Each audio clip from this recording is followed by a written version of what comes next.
സാറേ, ഇപ്പോൾ അമേരിക്കയിൽ വിവിധ യൂണിവേഴ്സിറ്റികളിൽ കലാപസമാനമായ അന്തരീക്ഷമാണ് നിലനിൽക്കുന്നത്. ഗാസയുടെ പ്രശ്നമൊക്കെ പറഞ്ഞിട്ടാണ് അവിടെ ഇത്രയധികം ബഹളങ്ങൾ ഉണ്ടാകുന്നത്. ഇപ്പോൾ ഏതൊക്കെ സ്ഥലങ്ങളിലാണ് പ്രധാനമായിട്ട് ഏതൊക്കെ യൂണിവേഴ്സിറ്റികളിലാണ് സംഭവിച്ചുകൊണ്ട്? അമേരിക്കയിലെ 7 യൂണിവേഴ്സിറ്റികളിൽ ഇപ്പോൾ വിദ്യാർത്ഥി കലാപം പടർന്നു പിടിച്ചിട്ടുണ്ട്. ഇത് കൊളംബിയ യൂണിവേഴ്സിറ്റിയിൽ ആരംഭിച്ചതാണ്. അവിടെ നിന്ന് പിന്നെ അത് പെട്ടെന്ന് ഒഹായോ യൂണിവേഴ്സിറ്റിയിലേക്കും പ്രസിഡൻറ്റിലേക്കും റോച്ചസ്റ്റർ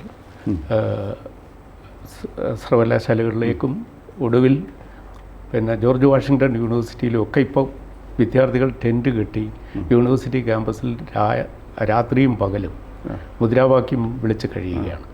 കഴിഞ്ഞ ദിവസം കൊളംബിയയിൽ ഈ സമരക്കാരെ ആയിട്ട് പോലീസ് ഏറ്റുമുട്ടി 100 വിദ്യാർത്ഥികളെ അറസ്റ്റ് ചെയ്തിട്ടുണ്ട്.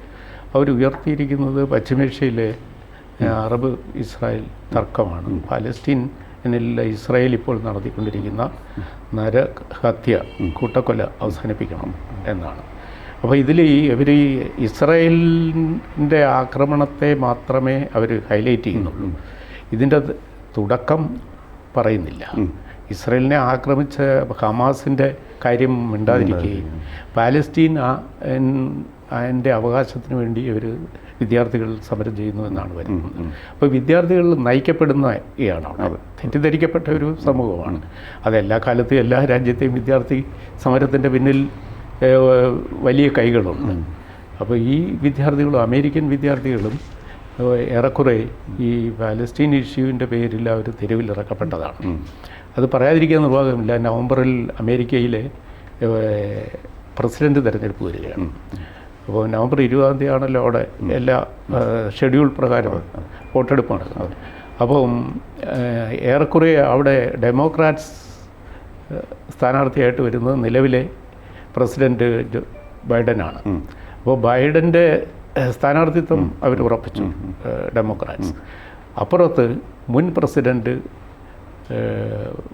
പിന്നെ ട്രംപ് സ്ഥാനാർത്ഥിയാകുമെന്നും അദ്ദേഹത്തിൻ്റെ സ്ഥാനാർത്ഥിത്വത്തിന് പിൻബലം കിട്ടിയെന്നും വാർത്തയുണ്ടായിരുന്നു. അപ്പോൾ ഒരു fight between Trump and existing president Biden ആണ് നടക്കുന്നത്. അപ്പോൾ ഈ ട്രംപിൻ്റെയോ അല്ലെങ്കിൽ ബൈഡൻ്റെയോ സപ്പോർട്ട് ആരെങ്കിലും ഇതിൽ സപ്പോർട്ട് ചെയ്യുന്നുണ്ടോ? ഇത് ഇപ്പോൾ ഈ പാലസ്തീൻ ഇഷ്യൂ എടുത്ത് സമരം ചെയ്യണമെങ്കിൽ അത് നിലവിലെ പ്രസിഡൻറ്റ് ഡെമോക്രാറ്റ്സുകളായിരിക്കണം. ഡെമോക്രാറ്റ്സിനാണ് ഈ തരം വിഷയങ്ങളിൽ, അമേരിക്കയ്ക്ക് പുറത്തുള്ള വിഷയങ്ങളിൽ അവർ സഹായിച്ചുകൊണ്ടിരിക്കുകയും എന്നാൽ അതിനെതിരെ ആഭ്യന്തര കലാപം ഉണ്ടാക്കുകയും ചെയ്യുന്നത് ഇരട്ടത്താപ്പ്. പക്ഷേ ട്രംപ് വളരെ കൃത്യമായിട്ട് പറഞ്ഞിട്ടുണ്ട് ഈ വകയൊന്നും അദ്ദേഹം വന്നു കഴിഞ്ഞാൽ ഈ വകയൊന്നും അനുവദിക്കില്ല എന്ന് പറഞ്ഞു. ഇതിനെ സ്ട്രിഞ്ചൻ്റ് ആക്ഷൻ എടുക്കാത്തതിന് ബൈഡനെ കുറ്റപ്പെടുത്തുന്നുണ്ട് ട്രംപ്. പക്ഷേ ഇവർ രണ്ടുപേരും ഇപ്പോൾ ഈ സമരം തുടങ്ങിയതിന് ശേഷം വെയിറ്റ് ആൻഡ് വാച്ച് പോളിസിയിലാണ്. കാരണം ഈ കുട്ടികളുടെ സമരം എങ്ങനെ ആയിത്തീരുമെന്നറിയില്ല. പബ്ലിക്കിൻ്റെ സപ്പോർട്ട് അവരെത്രമാത്രം ഇതിന് സമാഹരിക്കുമെന്നും വ്യക്തമല്ല. ഇതുവരെയും ഇത് സിവിൽ സൊസൈറ്റി ഏറ്റെടുത്തിട്ടില്ല. വിദ്യാർത്ഥികളുടെ ഇടയിൽ തന്നെ നിൽക്കുകയാണ്. പക്ഷേ അവിടെ കൺവേർട്ട് ചെയ്യപ്പെട്ട് ധാരാളം ആളുകൾ ഇസ്ലാം മതം സ്വീകരിച്ചു വന്ന ആഫ്രോ അമേരിക്കൻസ് ഈ സമരത്തിൻ്റെ പിന്നിൽ അണിനിരക്കുന്നുണ്ട്. ഈ കുടിയേറ്റക്കാർ വന്നിട്ടുള്ളവർ. അപ്പോൾ അവർ പിന്നെ ഇസ്ലാം മതം സ്വീകരിച്ച കുറേ ആളുകളുമുണ്ട്. അപ്പോൾ ഇതിനകത്ത് ഒരു തീവ്ര ഇസ്ലാമിക് ഹാൻഡുണ്ട്, തീർച്ചയായിട്ടും ഉണ്ട്. അതേപോലെ നിലവിലെ ഭരണകൂടം ഇതിനെ ഇളക്കി വിട്ടാൽ ഇപ്പോൾ അവിടുത്തെ പൊളിറ്റിക്കൽ ഇക്വേഷൻ വേണമെങ്കിൽ തകിടം മറിക്കാൻ പറ്റും എന്ന വിചാരവുമുണ്ട്. നമ്മൾ വിദ്യാർത്ഥി കലാപം കൈവിട്ടു പോയാൽ എന്താ സംഭവിക്കുന്നതെന്ന് നമ്മൾ ലോകത്ത് ഒരുപാട് ഉദാഹരണങ്ങൾ കണ്ടിട്ടുള്ളതാണ്, ഇന്ത്യയിലൊക്കെ പ്രത്യേകിച്ചും. അപ്പോൾ ഒരു രാഷ്ട്രീയ യജമാനൻ്റെ മാസ്റ്റർ മൈൻഡ് ഇതിൻ്റെ പിന്നിലുണ്ടോ എന്ന് സംശയിക്കണം. പിന്നെ വേറൊരു കാര്യം എന്താണെന്ന് വെച്ച് കഴിഞ്ഞാൽ ഈ കാര്യത്തിൽ ഒരു വളരെ ആക്റ്റീവാണ് ഗാസയുടെ കാര്യത്തിൽ. പക്ഷേ അതിൻ്റെ അടുത്ത് തന്നെ വേറെയും യുദ്ധം നടക്കുന്നുണ്ട്. അതായത് ഹൂത്തികളെ സൗദി അറേബ്യ ശരിക്കും ബോംബിട്ട് നിരപ്പാക്കുന്നുണ്ട്. 2 ലക്ഷത്തിനും 3 ലക്ഷത്തിനും ഇടയ്ക്ക് ഹൂത്തികൾ അവിടെ കൊല്ലപ്പെട്ടു എന്നാണ് പറയുന്നത് യമനിൽ. ആ കാര്യത്തിലൊന്നും ഇവർക്ക് ഇൻട്രസ്റ്റ് ഇല്ലാത്ത എന്താ? അവരൊന്നും മനുഷ്യരല്ലേ? അതുപോലെ പിന്നെ ചൈനയിലെ മുസ്ലിം ന്യൂനപക്ഷത്തിൻ്റെ പ്രശ്നം, അവരെ അവയവ പരീക്ഷണത്തിനും ഈ ഓർഗൻ എക്സ്പെരിമെൻസിന് വരെ വിധേയമാക്കുന്നുണ്ട്. അവർക്ക് ഐക്യദാർഢ്യം പ്രകടിപ്പിക്കാൻ ഒരു മുസ്ലിം സംഘടനയും ഇന്ത്യയിലായാലും ഇന്ത്യക്ക് പുറത്തുള്ളവരായാലും ശബ്ദിക്കുന്നേ ഇല്ല. ഈവൻ പാകിസ്ഥാൻ ചൈനയായിട്ട് നല്ല ലോഹ്യത്തിലാണ് പോകുന്നത്. അപ്പോൾ അവിടുത്തെ ഉയ്ഗൂർ മുസ്ലിംസ് എന്നാണ് അറിയപ്പെടുന്നത്. ഉയ്ഗൂർ മുസ്ലിംസിൻ്റെ കാര്യം വളരെ കഷ്ടമാണ്. വളരെ കഷ്ടം എന്ന് പറഞ്ഞു കഴിഞ്ഞാൽ അവിടെ ഈ അവരെ പോർക്ക് തീറ്റിക്കും എന്നാണ് പറയുന്നത്. ഈ നിർബന്ധിച്ച് തീറ്റും. അതായത് എന്തെങ്കിലും പ്രശ്നത്തിൽ പെട്ട് കഴിഞ്ഞാൽ പിടിച്ചുകൊണ്ട് വന്നവരെ അങ്ങനെ തീറ്റിക്കും. പിന്നെ അവർക്ക് ഈ പ്രവാചകൻ്റെ പേരിടാൻ പാടില്ല, വീടിന് പച്ച കളറിൽ പെയിൻറ് ചെയ്യാൻ പാടില്ല, റംസാൻ സീസണിൽ ഫാസ്റ്റ് ചെയ്യാൻ പാടില്ല എന്ന് വേണ്ട എല്ലാവിധ നിയന്ത്രണങ്ങളും ഉണ്ട്. ഖുറാനൊന്നും കൊണ്ടുനടക്കാൻ പാടില്ല പബ്ലിക്കായിട്ട്. പക്ഷെ അതിനെപ്പറ്റി എന്താ അവരും ഈ ഉയ്ഗൂർ മുസ്ലിംസും മനുഷ്യർ തന്നെയല്ല. എന്തുകൊണ്ടാണ് ആരും അവരുടെ കേസ് ടേക്കപ്പ് ചെയ്യാൻ? റോഹിംഗ്യൻ മുസ്ലിംസിൻ്റെ കാര്യവും ഇതുപോലെ തന്നെയാണ്. അവർ ബോട്ട് പീപ്പിൾ എന്നാണ് അവരെ വിളിക്കുന്നത്. അപ്പോൾ അത്തരം മുസ്ലിം സപ്രഷൻ ലോകത്തിൻ്റെ പല ഭാഗത്തും നടക്കുന്നുണ്ടെങ്കിൽ ആ കോസ് ഒന്നും എടുക്കാതെ എല്ലാവരും ഈ പാലസ്തീൻ ഇഷ്യൂവിൽ നിൽക്കുകയാണ്. പാലസ്തീൻ ഇഷ്യൂ പരിഹരിക്കേണ്ട ആരാണ്? ഈ അറബ് രാഷ്ട്രങ്ങളാണ്. അറബ് രാഷ്ട്രങ്ങളെല്ലാം കൂടെ ചർച്ച ചെയ്താൽ തീരാവുന്ന ഒരു പ്രശ്നം അവർക്ക് യാതൊരു താല്പര്യവും ഇല്ലാത്തത് കൊണ്ട് ഇതിങ്ങനെ നീണ്ടുപോവുകയാണ്. ഇപ്പോൾ എന്നിട്ട് അതിനെ ചൊല്ലി അമേരിക്ക, ഫ്രാൻസ്, ഇപ്പോൾ അമേരിക്കയിലെ വിദ്യാർത്ഥി കലാപം പാരീസിലേക്കും പടർന്നു. അപ്പം ഇനി അത് തീർച്ചയായിട്ടും ലണ്ടനിലേക്ക് വരും, ഇംഗ്ലണ്ടിലേക്ക് വരാനുള്ള സാധ്യതയുണ്ട്. ഇപ്പോൾ ലണ്ടനിൽ വിതിൻ UK ചില പ്രോബ്ലംസ് നടക്കുന്നതുകൊണ്ടാണ് അവർ ഇപ്പം പറയാറുള്ളത്. ഇവരിങ്ങനെ ആവേശം കൊള്ളുന്ന പോലെ പണ്ട് JNUവിലെ വിദ്യാർത്ഥികൾ വളരെ ആവേശഭരിതരാകുമായിരുന്നു ഈ വക വിഷയങ്ങൾ വരുമ്പോൾ. ഇപ്പോൾ അതിനൊരു മാറ്റം വന്നിട്ടുണ്ടെന്ന് തോന്നുന്നു. അതെ, JNUവിലെ ഈ അനാർക്കിസം അവസാനിപ്പിക്കാൻ കേന്ദ്ര ഗവൺമെൻറ് തീരുമാനിച്ചു. അതവർ ഒത്തിരി ബലം പ്രയോഗിച്ച് തന്നെ നടപ്പാക്കി. അവിടുത്തെ അധ്യാപകരും വിദ്യാർത്ഥികളും ചേർന്ന് കാട്ടിക്കൂട്ടിക്കൊണ്ടിരുന്ന ഒരു ഇടതുപക്ഷ രാഷ്ട്രീയം ഉണ്ടായിരുന്നു. അത് തീവ്ര ഇടതുപക്ഷ രാഷ്ട്രീയം. ഇന്ത്യയുടെ നാനാഭാഗത്തു നിന്നും വിദേശങ്ങളിൽ നിന്നും ഒക്കെ എത്തുന്ന കുട്ടികൾ ഇന്ത്യൻ എസ്റ്റാബ്ലിഷ്മെൻറ്റിനെതിരെ സ്ലോഗൻസ് മുഴക്കുക, ആസാദി, കാശ്മീരിൻ്റെ സ്വയംഭരണാവകാശം, പാകിസ്ഥാൻ്റെ മനുഷ്യാവകാശം, ഇത് അഫ്ഗാനിസ്ഥാൻ ഇഷ്യൂ, ഇതൊക്കെയായിരുന്നു ഇവരുടെ പ്രധാനപ്പെട്ട ചർച്ചാ വിഷയവും സമര വിഷയവുമൊക്കെ. പിന്നെ ഇന്ത്യ വിരുദ്ധരായ ആളുകൾക്ക് അവിടെ താവളം കൊടുത്തു. ഇന്ത്യൻ വ്യവസ്ഥയെയും ഇന്ത്യൻ നിയമങ്ങളെയും ലംഘിക്കാൻ പ്രേരിപ്പിക്കുന്ന ചർച്ചകളും അതൊക്കെ രഹസ്യമായിട്ടല്ലായിരുന്നു നടന്നു വന്നു. പിന്നെ അവിടെ ഹോസ്റ്റലുകളിലൊക്കെ വിദ്യാർത്ഥികളല്ലാത്തവർ വന്നു ധാരാളം പേർ താമസിക്കുന്നുണ്ടായിരുന്നു. അതിനൊക്കെ അടുത്ത കാലത്തൊരു വ്യവസ്ഥ വരികയും വിദ്യാർത്ഥികളുടെ പ്രധാനപ്പെട്ട ദൗത്യം അക്കാഡമിക് ആക്ടിവിറ്റീസ് ആണെന്ന് സ്ട്രിക്റ്റ് ആക്കുകയും ചെയ്തതോടെ JNU ഏറെക്കുറെ അച്ചടക്കരഹിതമായി. പിന്നെ സാറ് ഈ സമരം നടക്കുന്ന യൂണിവേഴ്സിറ്റീസിനെ പറ്റി പറഞ്ഞപ്പോൾ കൊളംബിയ യൂണിവേഴ്സിറ്റിയിലെ കാര്യം പറഞ്ഞല്ലോ. Columbia university is something special അല്ലേ? അതെ, കൊളംബിയ യൂണിവേഴ്സിറ്റി വളരെ പുരാതനമായൊരു യൂണിവേഴ്സിറ്റിയാണ്. അവിടെ എല്ലാ തരം സബ്ജക്ട്സും, ഭൂമിക്ക് താഴെയുള്ള എല്ലാ സബ്ജക്ട്സിനും ഡിഫറെൻറ്റ് ഡിപ്പാർട്ട്മെൻറ്റ്സ് ഉണ്ട്. അത് അമേരിക്കൻ പത്രപ്രവർത്തനത്തിൻ്റെ ഇതിഹാസം ആയ ജോസഫ് പുലിറ്റ്സർ അദ്ദേഹത്തിൻ്റെ ആജീവനാന്ത സമ്പാദ്യം മുഴുവൻ എടുത്ത് കൊളംബിയ യൂണിവേഴ്സിറ്റിയിലെ ജേർണലിസത്തിന് ലോകത്താദ്യമായിട്ട് ഒരു ഡിപ്പാർട്ട്മെൻറ്റ് തുടങ്ങിയത് പുലിറ്റ്സറുടെ സംഭാവന കൊണ്ടാണ്. അവിടെയാണ് പുലിറ്റ്സർ സമ്മാനം പത്രപ്രവർത്തനം മുതൽ കാർട്ടൂൺ വരെയുള്ള best cartoon of America, best creative writing in America, ഇതിനെല്ലാം പുലിറ്റ്സർ സമ്മാനം കൊടുക്കുന്നത് നോബൽ പ്രൈസ് കഴിഞ്ഞാൽ ലോകം ഏറ്റവും കൂടുതൽ ബഹുമാനപൂർവ്വം നോക്കുന്ന ഒരു പ്രൈസാണ് പുലിറ്റ്സർ സമ്മാനം. അത് ഏർപ്പെടുത്തിയതും ജോസഫ് പുലിറ്റ്സറാണ്. അപ്പോൾ അതെല്ലാം ഇൻസ്റ്റിറ്റ്യൂട്ട് ചെയ്തിരിക്കുന്നത് കൊളംബിയ യൂണിവേഴ്സിറ്റി വൈസ് ചാൻസലറുടെ കൺട്രോളിലാണ്.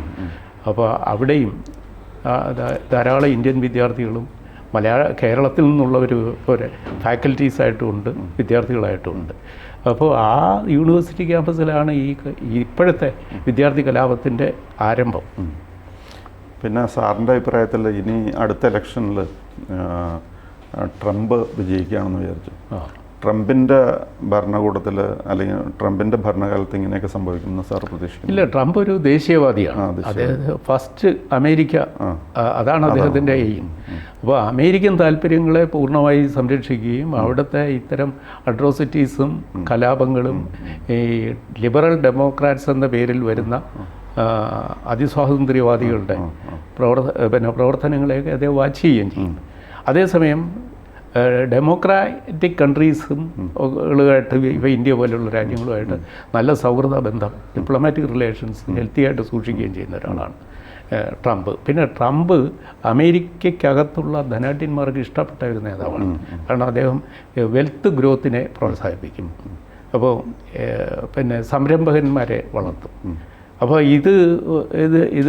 ഇതിൻ്റെ ഡിസ്ട്രിബ്യൂഷൻ എങ്ങനെയായാലും, ഈ വെൽത്തിൻ്റെ ഡിസ്ട്രിബ്യൂഷൻ എങ്ങനെയായാലും ഇവരുടെ വെൽഫെയർ മെഷേഴ്സിനെ ഒന്നും അഫക്റ്റ് ചെയ്യാതെ ഒരു സ്വാതന്ത്ര്യത്തോടെ എല്ലാവർക്കും പ്രവർത്തിക്കാവുന്ന ഒരു അന്തരീക്ഷം ട്രംപ് ഉണ്ടാകും. പക്ഷേ ട്രംപിനെ ഒരു എക്സെൻട്രിക്കായിട്ട് ചിത്രീകരിക്കാനാണ് അമേരിക്കയിലെ ഡെമോക്രാറ്റ്സുകൾക്ക് താല്പര്യം.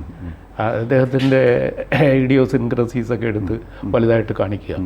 ഇപ്പോൾ ഇത്തരം പ്രവർത്തനങ്ങൾ നടക്കുന്നു. പക്ഷേ ഇപ്പോൾ നിലവിലെ അമേരിക്കൻ പൊളിറ്റിക്സിൻ്റെ ബാക്ക്ഗ്രൗണ്ടിൽ ട്രംപ് മത്സരിക്കുകയാണെങ്കിൽ വീണ്ടും അദ്ദേഹം വരാനാണ് സാധ്യത. അല്ല, മത്സരിക്കുകയാണെങ്കിൽ അല്ല, അദ്ദേഹമാണ് റിപ്പബ്ലിക്കൻ സ്ഥാനാർത്ഥി. അദ്ദേഹം വന്നു കഴിഞ്ഞാൽ ഇപ്പം നടക്കുന്ന ഈ സമരത്തിന് വലിയ ISIS കാണുന്നില്ല. തീർച്ചയായിട്ടും ഉണ്ടാവില്ല. പിന്നെ ഈ സമരം ട്രംപ് വിരുദ്ധ കലാപമാക്കി മാറ്റാനായിരിക്കും അവർ ശ്രമിക്കുന്നത്. പക്ഷേ അത് അദ്ദേഹം നേരിട്ടു. ഇപ്പം നടക്കുന്ന ഈ സമരം ഇമ്പാർഷ്യലായിട്ടുള്ള ഒരു അപ്രോച്ചാണെന്ന് സാർ കരുതുന്നുണ്ടോ വിദ്യാർത്ഥികളുടെ? അല്ല, ഇത് പാർഷ്യൽ സമരമാണ്. അത് ഇതിനകത്ത് ഒരു യാഥാസ്ഥിക സ്വഭാവം ഈ സമരത്തിനുണ്ട്. സാധാരണഗതി വിദ്യാർത്ഥി സമരങ്ങളൊന്നും ഇതുപോലെ പിന്നെ പാർട്ടി ഓറിയൻറ്റഡ് ആവില്ല, പാർട്ടിസാൻ ആവില്ല, വൺ സൈഡഡ് ആവില്ല. സബ്ജക്ട്സിൻ്റെ ഡീപ്പ് അനാലിസിസിലേക്ക് ഈ വിദ്യാർത്ഥികൾ പോകുന്നില്ല. ഇപ്പോൾ അറബ് ഇസ്രായേൽ വിഷയം തന്നെ ആകട്ടെ, അവരെടുത്തപ്പോൾ ഇപ്പോഴുള്ള പ്രകോപനം, ഇപ്പോൾ പാലസ്തീനിൽ നടക്കുന്ന അക്രമത്തിൻ്റെ പ്രകോപനത്തിൻ്റെ തുടക്കം എവിടെയാണ്? ഹമാസ് ഇസ്രായേലിനെ ആക്രമിച്ചത്, മിസൈൽ വിട്ട് ആക്രമിച്ചതോടെയാണ് ഇത് തുടങ്ങിയത്. അപ്പോൾ അവിടെ നിന്ന് അവർ തിരിച്ചടിയായിട്ടാണ് ചെയ്യുന്നത്. പ്രത്യാക്രമണമാണ്. പ്രത്യാക്രമണത്തിൽ കൂടുതൽ പിന്നെ സാധാരണക്കാർ മരിച്ചതും ആശുപത്രിക്ക് മേൽ ബോംബിട്ടു എന്നൊക്കെ പറയുന്ന തരത്തിലേക്ക് അത് വഷളായി തീർന്നത് ഇസ്രായേലിൻ്റെ ആക്രമണ ഫലമായിട്ടാണ്. ഏകദേശം 42,000 പേർ കൊല്ലപ്പെട്ടു എന്നാണ് പുറത്തു വരുന്ന കണക്ക്. അതേസമയത്ത് ഇസ്രായേലിൻ്റെ ഭാഗത്തും കാഷ്വാലിറ്റി ഉണ്ട്. അവിടെ അത്രത്തോളം ഇല്ല, വളരെ നമ്പർ അനുസരിച്ച് കുറവാണ്. പക്ഷേ ഈ വസ്തുതകൾ വിശകലനം ചെയ്ത് മനസ്സിലാക്കാതെ, എൻ്റെ റൂട്ട് കാസ് പഠിക്കാതെ വിദ്യാർത്ഥികൾ പെട്ടെന്ന് നിരപരാധികളായ 42,000 പേരെ പാലസ്തീനിൽ ഇസ്രായേൽ കൊന്നൊടുക്കി, അമേരിക്ക സഹായം നിർത്തണം, അവർക്ക് സാങ്ഷൻ ഏർപ്പെടുത്തണം എന്നീ ആവശ്യങ്ങൾ ഉന്നയിച്ചാണ് നടത്തുന്നത് ഈ സമരം.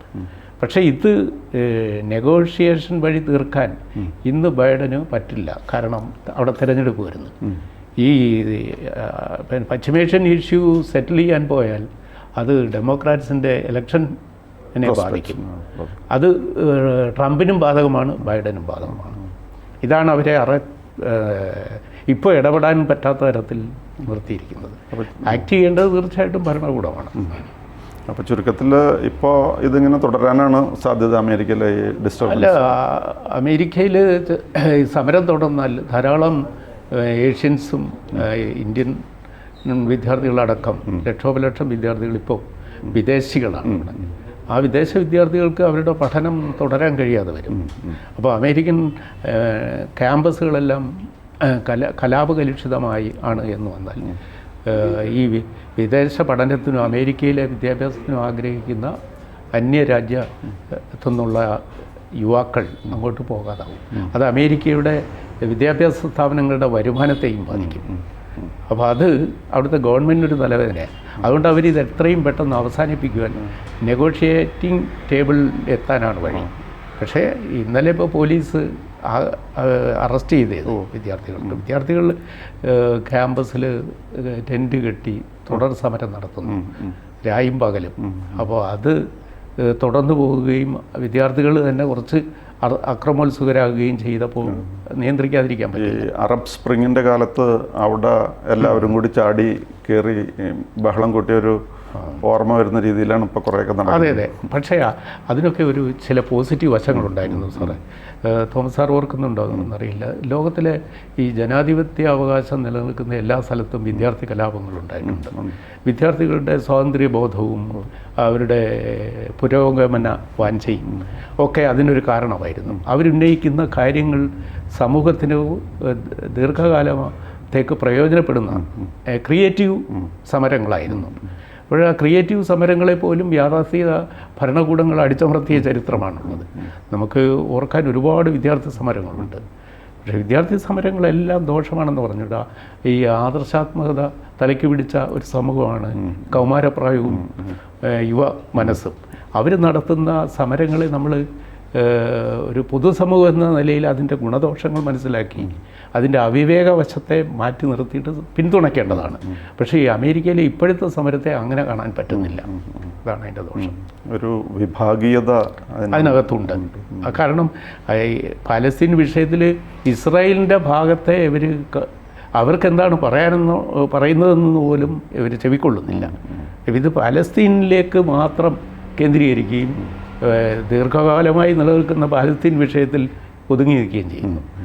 അപ്പോൾ അത് അങ്ങനെ പരിഹരിക്കാവുന്നതല്ല. അതിൻ്റെ പരിഹാരം അറബ് രാഷ്ട്രങ്ങളിലൂടെ രംഗത്ത് വന്നാലേ തീരുള്ളൂ.